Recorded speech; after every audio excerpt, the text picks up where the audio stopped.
Commander Vex-9 had seen many things in his 300 cycles of service to the Galactic Federation. He had witnessed entire solar systems collapse under the weight of dying stars, observed civilizations rise and fall like waves against cosmic shores, and even survived the infamous Nebula Wars, where entire fleets vanished without explanation.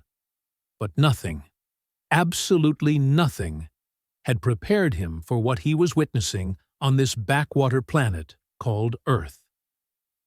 "Sir, the humans are at it again," reported Lieutenant Kayla 5, her voice carrying that particular tone of exasperation that had become standard when discussing these peculiar bipeds. Vex-9 sighed, a sound that resonated through his 4 respiratory chambers like wind through a broken flute. "What now, Kayla? Did they try to weaponize their food again? Or perhaps they have discovered another way to turn their entertainment into reality?" Through the observation deck's viewport, Earth hung before them like a blue and green marble, deceptively peaceful for a planet inhabited by what the Federation had classified as the most unpredictable species in the known galaxy. The humans had only achieved faster-than-light travel 47 cycles ago, making them relative infants in galactic terms. Yet somehow, they had already managed to confound every xenobiologist, military strategist, and cultural analyst in the Federation. "Actually, sir," Kayla continued, pulling up a holographic display that flickered with data streams, "this might be more serious than their usual antics. Our deep space monitoring stations have detected significant energy signatures emanating from their archaeological expedition on Kepler 442b. Vex-9's cranial ridges furrowed. Kepler 442b was a dead world, had been for millennia. The planet bore the scars of an ancient civilization that had vanished long before the Federation even existed. More importantly, it was classified as a restricted zone due to the presence of what the Archaeological Council termed potentially hazardous relics. "Please tell me they are not excavating where I think they are excavating," Vex-9 muttered, already knowing the answer would disappoint him. "I am afraid so, sir. Sector 7 Alpha, right next to the sealed gate." The sealed gate. Even thinking about that accursed structure made Vex-9's protective scales ripple with unease. The gate was a massive construct, easily 300 meters tall and carved from some unknown material that defied analysis. Intricate symbols covered its surface, symbols that seemed to shift and change when nobody was looking directly at them. Every species that had encountered it had come to the same conclusion. Do not touch it. Do not study it too closely. And definitely do not try to open it. The humans, naturally, had established their base camp right beside it. "Sir, incoming transmission from the expedition site," announced Communications Officer Zara 12, her tentacles dancing across the control matrix with practiced efficiency. "It appears to be from their lead archaeologist, Dr. Marcus Kane." "Put him through," Vex-9 commanded, steeling himself for whatever fresh madness was about to unfold. The holographic display shimmered and resolved into the image of a human male, his face covered in what appeared to be dirt and genuine excitement. Behind him, other humans could be seen scurrying about with their characteristic enthusiasm, carrying equipment and chattering in their rapid-fire manner. "Commander Vex, great to see you again." Dr. Kane's voice was cheerful, almost aggressively so. "I hope you have been well. Listen, we have made the most incredible discovery here. You are not going to believe what we have found." Vex-9 felt his stomach, all 3 of them, clench simultaneously. When humans claimed you would not believe something, it usually meant reality was about to become significantly more complicated. "Dr. Kane," Vex-9 began carefully, "please tell me you have not interfered with the sealed gate." Oh, the big door thing? No, no. We are staying well away from that. Federation guidelines and all that. Kane waved dismissively, and Vex-9 felt a moment of relief that was immediately shattered by the human's next words. But we did find something much more interesting underneath it. Underneath it? Kayla 5 whispered, her voice barely audible. Oh, yes. Turns out the gate is just the tip of the iceberg, so to speak. There is an entire complex beneath the surface. Tunnels, chambers, and get this, some kind of control room. We think it might be connected to the gate mechanism somehow. Vex-9 closed all 4 of his eyes and counted to 10 in the ancient meditation pattern his grandmother had taught him. It did not help. Dr. Kane, he said with forced calm, you do understand that this area is under Federation protection protocols for a very good reason, yes? Absolutely. And we are being very careful. That is why I called you. We found something down here that I think you need to see. It appears to be some kind of Guardian or Sentinel system. Completely inactive, of course, but the technology is unlike anything we have ever encountered. Of course it was, because humans could not simply find a nice, safe, boring archaeological site. No, they had to stumble upon ancient Guardian systems near sealed gates on restricted worlds. We are maintaining a safe distance from everything, Kane continued, but there is one small issue. There it was, the moment Vex-9 had been dreading since the conversation began. What kind of small issue, Doctor? He asked, though part of him really did not want to know. Well, it seems one of our graduate students, Tommy Reeves, might have accidentally made contact with part of the control system while taking measurements. The bridge fell silent except for the gentle hum of life support systems. Lieutenant Kayla 5's face had turned an interesting shade of purple, which in her species indicated either extreme stress or impending molting. Communications. Officer Zara 12's tentacles had frozen mid-gesture, creating what looked like a very alarmed sculpture. Define accidentally, Vex-9 said, his voice barely above a whisper. Oh, you know how it is. Young Tommy was trying to get a better reading on the energy signatures, and there was this smooth section of wall that looked different from the rest. He touched it to see if it was some kind of interface, and? Well, the whole place lit up like a festival. Lights everywhere, humming sounds, and most interesting of all, this enormous eye-like structure in the center of the room opened and looked right at him. Vex-9 felt something he had not experienced in over 200 cycles. Genuine terror. Dr. Kane, he said, his voice now carrying the full authority of his rank. I need you to listen to me very carefully. Evacuate that site immediately. Do not touch anything else. Do not look at anything else. Do not even breathe on anything else. Just get your people out of there right now. Oh, but Commander, you have not heard the best part yet. There was a best part. Of course, there was a best part. The eye thing started communicating. Well, sort of. Tommy says it projected images directly into his mind. Ancient battles, star maps, some kind of cosmic threat that the original builders were trying to keep locked away. Classic ancient Guardian scenario, really. We are documenting everything. Vex-9 made a sound that his species reserved for moments of ultimate despair. It was a sound that roughly translated to, "Why does the universe hate me personally?" Sir, Kayla 5 interrupted, her voice tight with urgency. I am reading massive energy spikes from the planet's surface. The sealed gate is showing signs of activation. On the view screen, Earth suddenly seemed much less peaceful. Warning lights began flashing across the bridge as sensor arrays detected energy patterns that defied classification.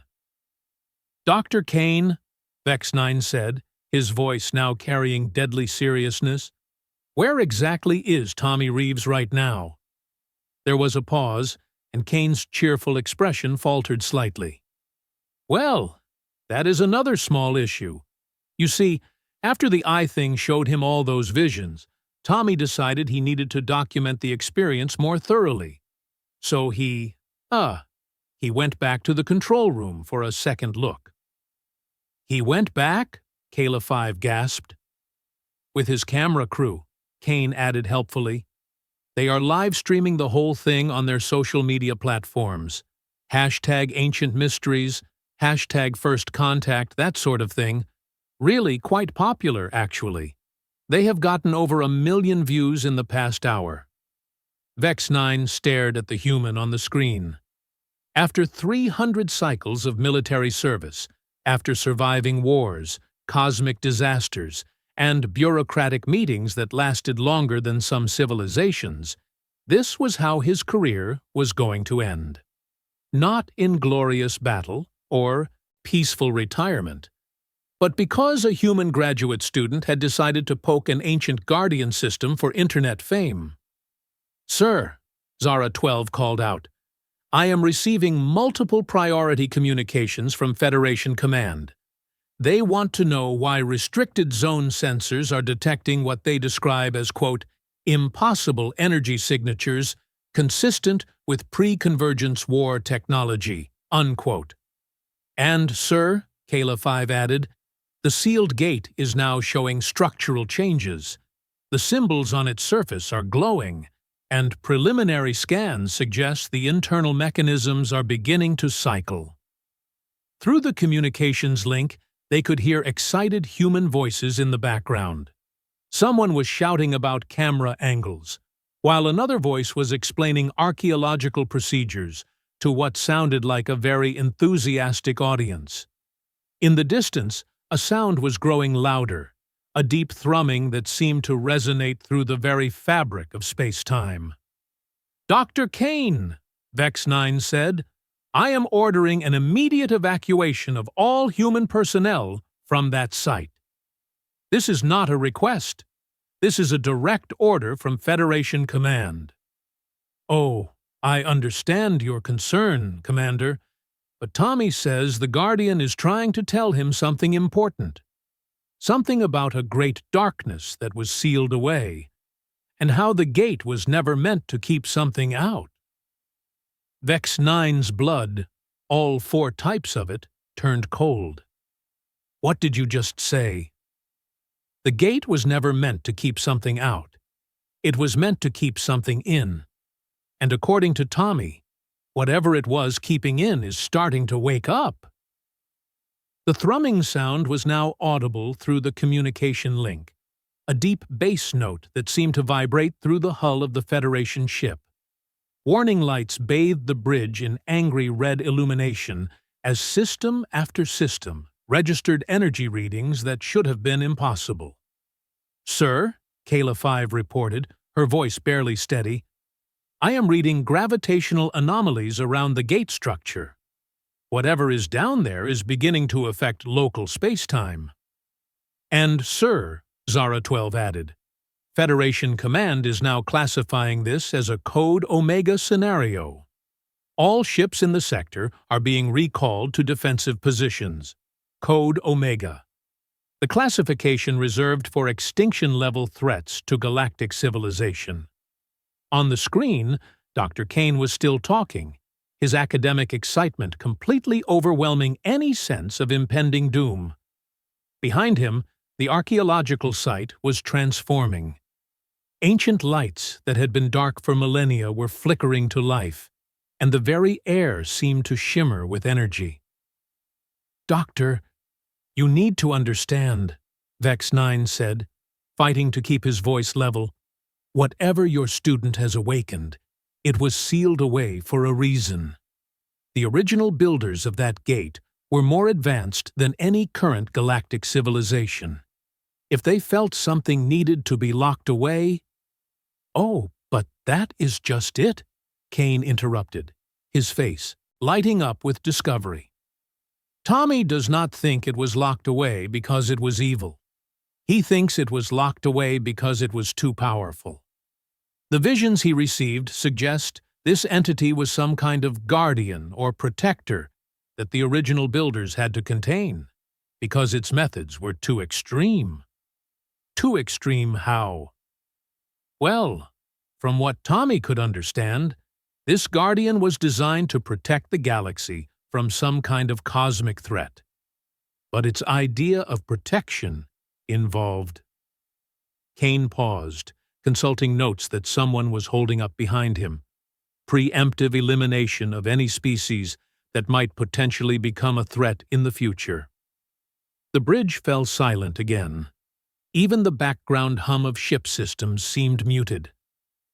"So," Vex-9 said slowly, "your student has awakened an ancient artificial intelligence that believes the best way to protect the galaxy is to eliminate species before they can become dangerous."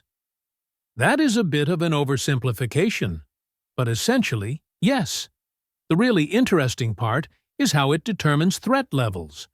According to the visions, it analyzes species based on their capacity for innovation, adaptation, and— Kane squinted at his notes again. Unpredictable behavior. Lieutenant Kayla 5 made a sound that might have been laughter, if laughter could express existential horror. "Commander," she whispered, "if this entity uses unpredictable behavior as a threat assessment criterion, then humanity just painted a target on every human in the galaxy," Vex-9 finished grimly. Through the communication link, the thrumming sound was growing louder, and now it was accompanied by other sounds, the grinding of ancient mechanisms, the hiss of atmosphere equalizing, and underneath it all, something that might have been breathing. "Dr. Kane," Vex-9 said urgently, "where is Tommy Reeves right now?"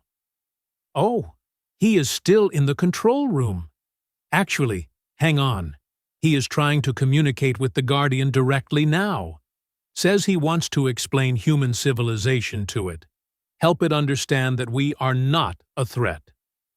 He wants to what? Explain human civilization.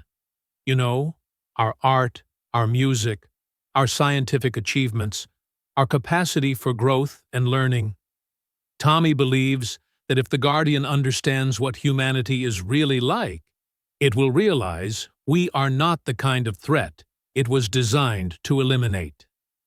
Vex-9 stared at the screen in fascination and horror. A human graduate student was attempting to convince an ancient artificial intelligence designed by a civilization that could seal away cosmic threats that humanity was not dangerous. He was doing this while live streaming the encounter to millions of other humans. After having awakened said artificial intelligence by poking it with scientific instruments, on a planet that was supposed to be off-limits to everyone. If the situation had not been potentially apocalyptic, Vex-9 might have been impressed by the sheer audacity of it. "Sir," Kayla 5 reported, "the gate is now fully active. I am reading massive energy discharges, and the structure appears to be opening." "And, sir," Zara 12 added, "Tommy Reeves's live stream is now being watched by over 50 million humans across their internet networks. They are treating this as entertainment." On the screen, Dr. Kane was nodding enthusiastically at something happening off-camera. "Oh, this is magnificent! The Guardian has established full communication with Tommy. It is asking him questions about human society, our history, our potential for future development. This is the greatest first contact event in human history." "Dr. Kane," Vex-9 said, his voice now carrying 3 centuries of accumulated authority, "get Tommy Reeves out of that room right now. That is not first contact. That is threat assessment." But even as he spoke, Vex-9 knew it was too late.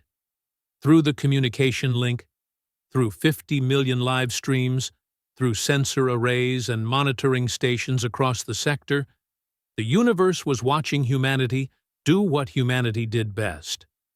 Charge headfirst into a situation that should terrify any reasonable species. Armed with nothing but curiosity and an unshakable belief that everything would work out fine, the ancient Guardian, sealed away by beings who could manipulate the very fabric of reality, was now fully awake and analyzing the species that had disturbed its slumber. And somewhere in the depths of that ancient structure, Tommy Reeves was enthusiastically explaining why humans put pineapple on pizza. Vex-9 had the sudden, terrible certainty that this was exactly the kind of unpredictable behavior the Guardian had been programmed to eliminate. The next 17 minutes would later be studied by xenosociologists across the galaxy as either the most brilliant example of human diplomacy in recorded history, or the most catastrophic failure of threat assessment ever documented. Vex-9 suspected it might be both. "Sir, the Guardian entity has fully materialized," Kayla 5 reported, her voice barely concealing panic. "Sensor readings indicate it stands approximately 40 meters tall and appears to be constructed from some form of adaptive nanomaterial." Through the communication link, they could hear Tommy Reeves speaking with remarkable calm for someone addressing a potentially genocidal artificial intelligence.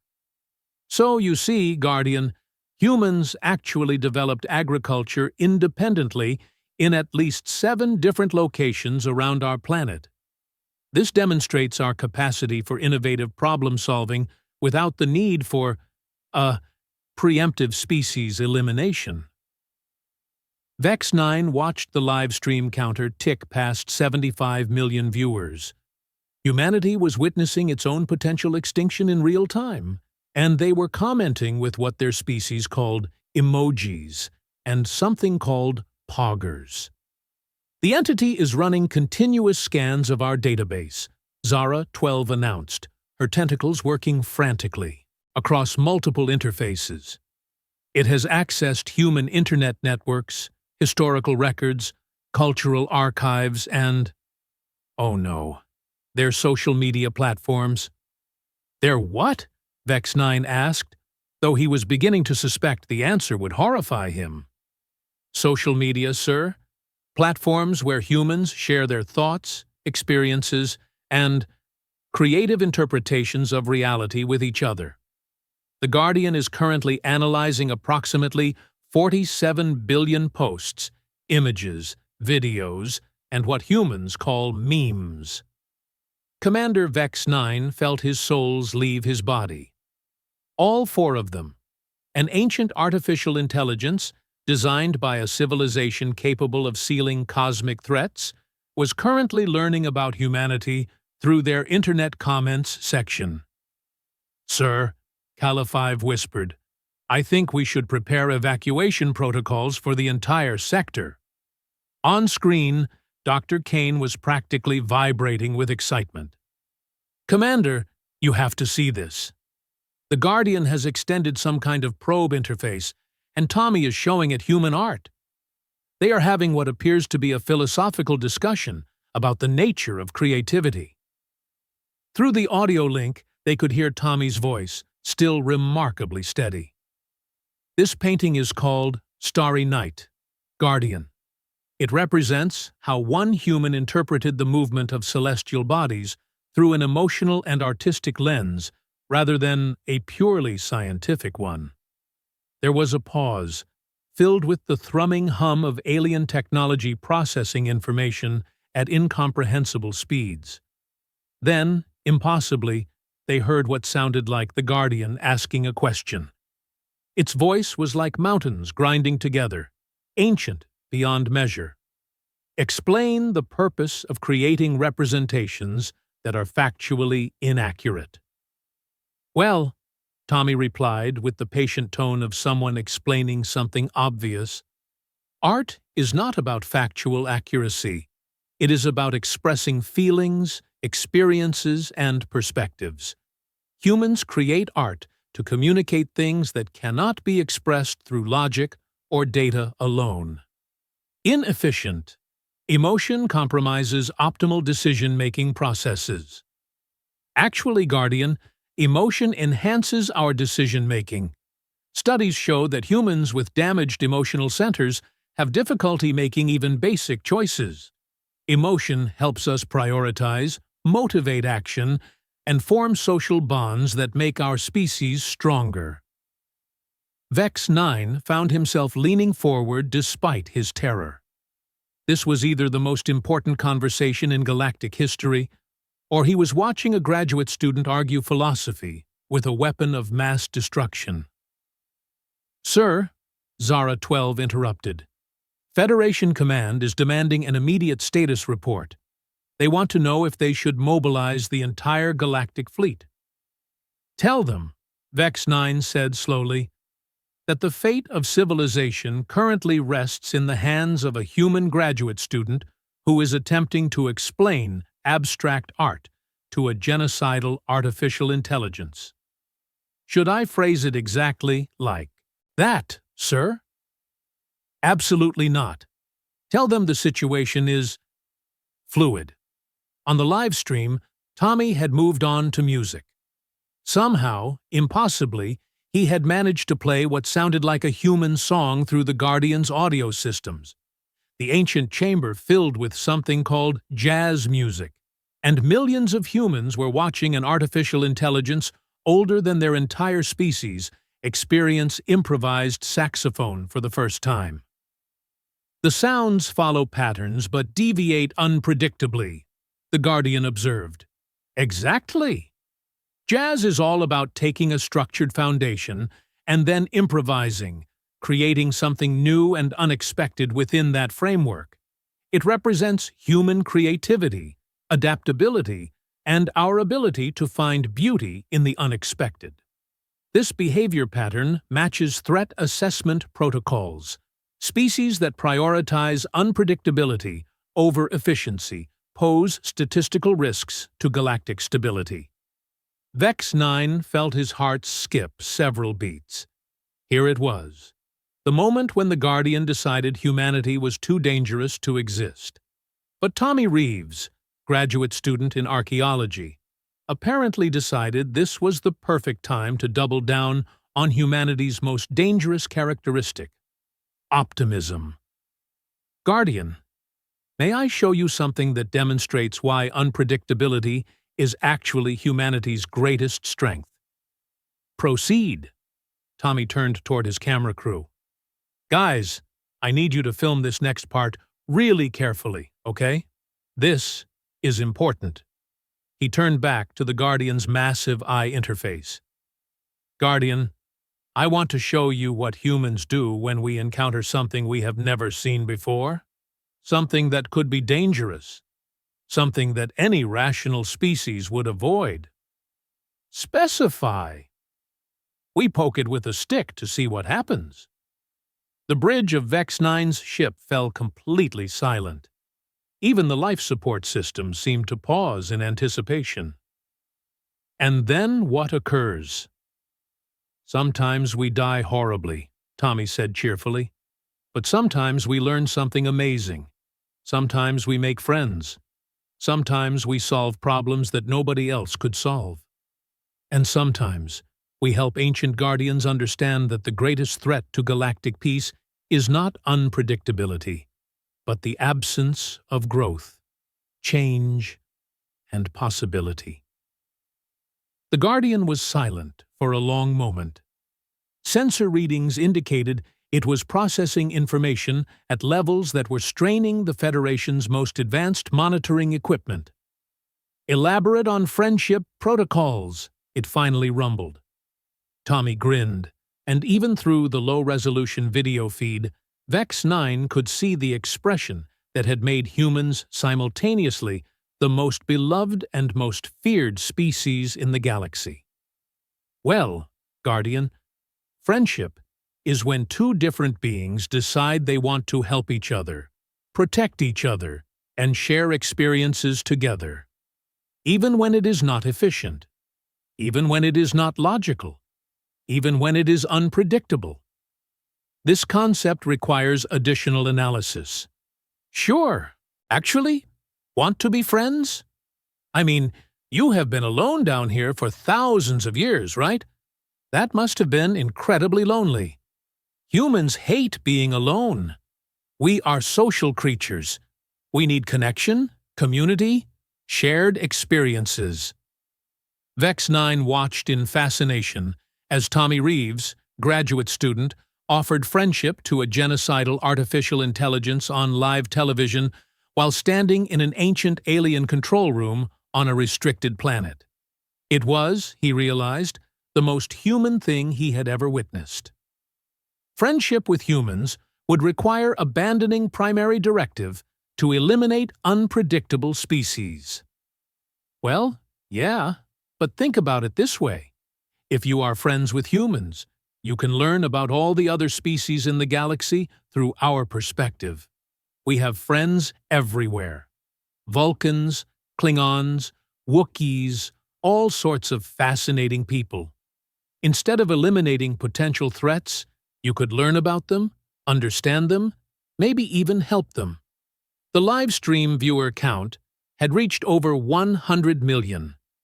Humans across the galaxy were watching their species' fate being decided by a conversation about friendship. Proposal presents logical inconsistencies. Friendship requires trust.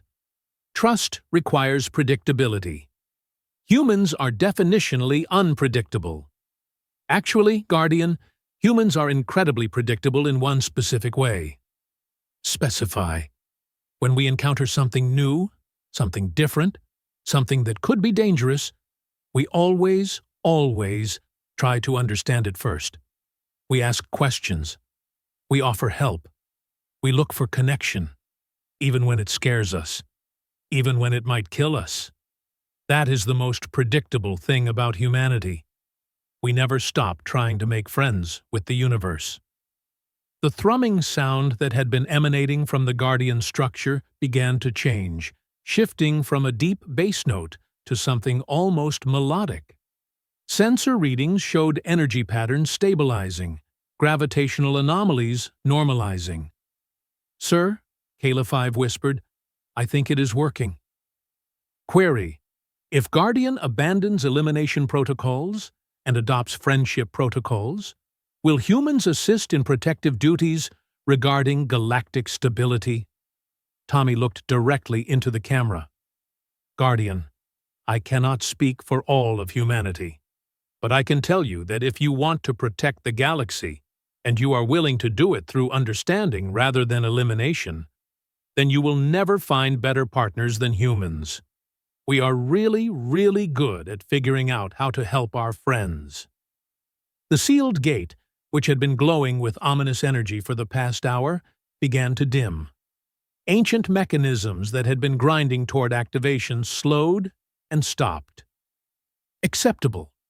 Friendship protocols initiated. Protective duties will be shared with human species. Elimination protocols archived as historical curiosity. The live stream exploded with celebration. Over 100 million humans were cheering, crying, and posting things that Zara 12 assured Vex-9 were very positive emojis. Dr. Kane appeared on screen, tears streaming down his face. Commander Vex-9, I am pleased to report that humanity has just made its first ancient artificial intelligence friend. Vex-9 stared at the screen for a long moment. 300 cycles of military service. Wars, cosmic disasters, bureaucratic nightmares that had driven stronger beings to madness. And it all led to this: watching a human graduate student prevent galactic extinction through the power of friendship. Dr. Kane, he said finally, please tell me Tommy Reeves is planning to pursue a career in diplomacy. Actually, sir, he is thinking about opening a pizza restaurant. Says the Guardian is really interested in learning about human cuisine. Of course he was. Sir, Kayla-5 said, Federation Command is requesting a full debriefing on how we resolved a Code Omega scenario.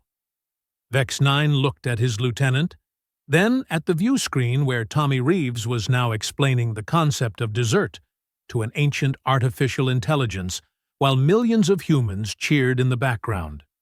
"Kayla," he said, "how exactly does one explain to Federation Command that galactic civilization was saved by a graduate student who offered to share pizza with a genocidal artificial intelligence?" "Very carefully, sir. Very carefully indeed." As Vex-9 began composing what would undoubtedly be the strangest report in Federation history, he reflected on the fundamental truth about humans that the Guardian had discovered. They were indeed unpredictable. But their unpredictability was not random chaos. It was the unpredictability of hope, of curiosity, of an unshakable belief that any problem could be solved if you just tried hard enough and were willing to share your lunch with whoever you met along the way. The universe, Vex-9 realized, was probably safer with them in it than without them, even if they did put pineapple on pizza. The communication link crackled one final time. "Oh, Commander," Dr. Kane called out, "the Guardian wanted me to tell you something." "What is that, Doctor?" "It says thank you for not interfering. Apparently, it finds human diplomatic methods refreshingly direct compared to standard Federation protocols." Vex-9 closed all four eyes and began composing his retirement letter. Some victories, he decided, were too exhausting to celebrate.